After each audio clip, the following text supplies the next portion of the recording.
I'm Laura Flagg. I'm in my final year as a PhD candidate at Rice University working with Chris Johns Kroll. Today I will be talking about Ci Tau b, a very young hot Jupiter, and how we can study planet formation by looking at Ci Tau b and other young planets. So, the reason this is tricky, a tricky method, is because one of the reasons is because finding young planets is so difficult. Most of the planets we detect around main sequence stars have been detected via either transit method or radial velocity, which are indirect methods. Basically, you look at the star and note changes in that to indirectly determine the properties of the planet. However, for really young stars, they're super active, and that activity can dwarf the planet's signal. So it's very difficult to find planets in the inner solar system regions. That said, there have been a handful, and I literally mean a handful, you can count them on one hand, of planets found in the inner solar system, hot Jupiters or hot Neptunes, in the past few years, including Ci Tau b. It is easier to find planet candidates at larger radii via direct imaging, and there's also been some planets found via direct imaging or transit at around older stars, but to study planet formation, it's best to look at the youngest planets. So one way we can use these young planets to characterize determine planet formation, is by looking at their temperatures or magnitudes. Basically, depending on how much entropy the planet lost during the formation, there can be enormous differences in brightness, especially during the first 100 million years. And traditionally, it was thought that gravitational instability would produce these hot planets, a hot start, while core accretion would produce colder planets. It's not clear to what extent that dichotomy holds, but there's certainly, by looking at the planet's temperature, we can learn about how much entropy at least is lost during formation. But to use this difference in temperature, we need to compare the observed magnitudes with predicted ones from hot start and cold start models for a given mass, which means we need the mass ahead of time along with the age. This is difficult, and the reason why direct imaging planets generally aren't suitable. Direct imaging planets are generally found at very large radii, and with the exception of literally 2 cases, we don't have model-independent masses for them. So to evaluate planet formation models, we need that mass. Mass isn't the only thing we need, although that is, the planet mass is key. We also need, to get that, we need the modeled independent stellar mass, which is harder for pre-main sequence stars. Relatively accurate ages. I mean, it doesn't need to be precise, but a couple gigayears is no longer a suitable uncertainty on ages, and a way to measure luminosity, magnitude, or temperature.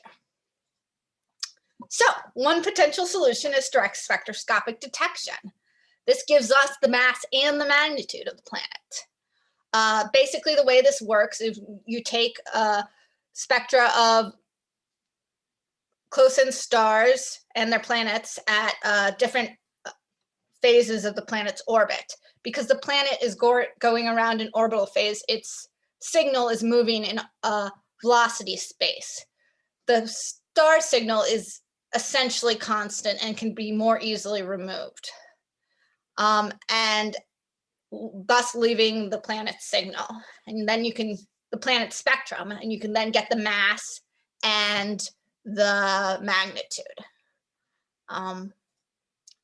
So this is generally done in the infrared because there are favorable contrasts between a star and the planet.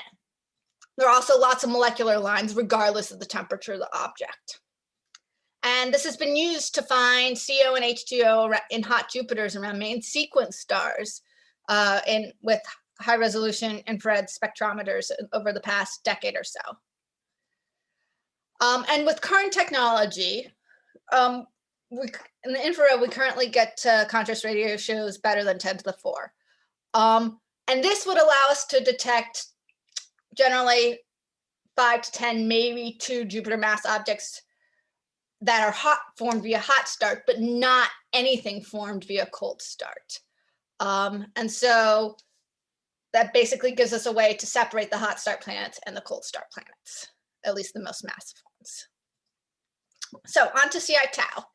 It's a 2 million-year-old classical T Tauri star, 0.9 solar masses and an effective temperature of about 4,000 Kelvin. And in 2016, a hot Jupiter candidate was found by Johns Kroll et al. With a 9-day period at 0.08 AU. Our data, as I mentioned, this is high-resolution infrared spectroscopy. We used IGRINS on both McDonald and DCT, the CO band at 2.3 microns. Basic overall summary of the process: continue to normalize the spectra, align everything to a common wavelength scale, remove the telluric template, and remove the telluric lines, and then correct for veiling. We do this so that basically all that's left, there's no telluric signal, no disk signal. All that's left is the star and the planet. Then we can remove the star. Since the planet is moving around a velocity space, if we subtract the median spectrum, we essentially remove the star signal, but not the planet.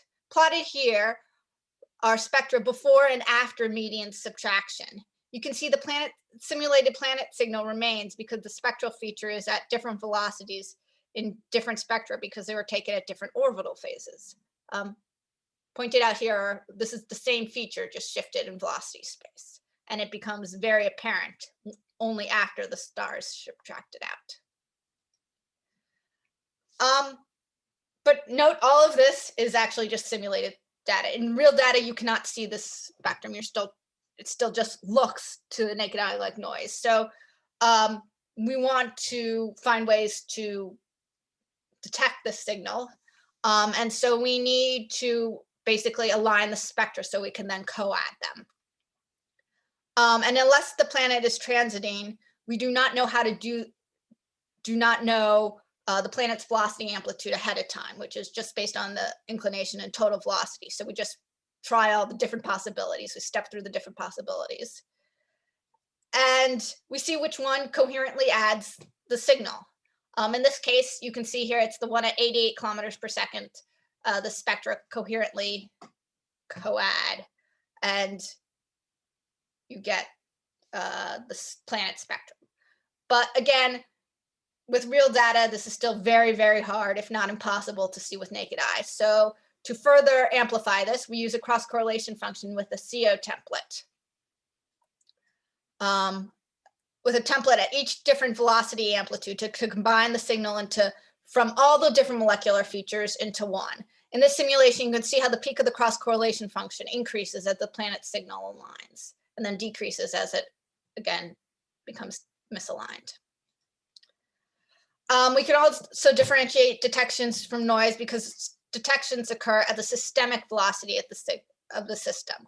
For example, here the systemic velocity is 16 kilometers per second. So we know that the purple peak at like 8 kilometers per second is not the correct velocity amplitude compared to the red peak, which you see occurs at 16 kilometers per second. All right, so we did that, and we got this lovely plot. Basically, this is just the significance, which is basically the number of standard deviations from the mean at each point. And we have a 5.7 sigma detection at the systemic velocity at a planet velocity amplitude of 77 kilometers per second. So what does that mean? We've now measured the planet velocity, this VP, and we get a planet mass of 11.6 Jupiter masses. Consistent with the Johns Kroll et al. 2016, and an inclination also consistent with previous disk inclination measurements. So what does this mean? First, this is the youngest exoplanet ever confirmed, and the first exoplanet around a T Tauri star with a model-independent mass. So we use this to evaluate planet formation models. First, we need the magnitude, as I mentioned. We basically insert simulated detections to find out which one best matches our actual detection and get a planet magnitude. And the planet magnitude we get is really bright, 8.7 in the K band, 8.17 in the K band. Really bright, really hot. Implies this red point up there, that's Ci tau, very consistent with hot start formation. As you can see, it's just above 10 Jupiter masses and just above the 10 Jupiter mass track. All known young planets are consistent with hot start formation, but only Ci tau b and of these and beta pic b have model independent masses, and both are again consistent with hot start formation.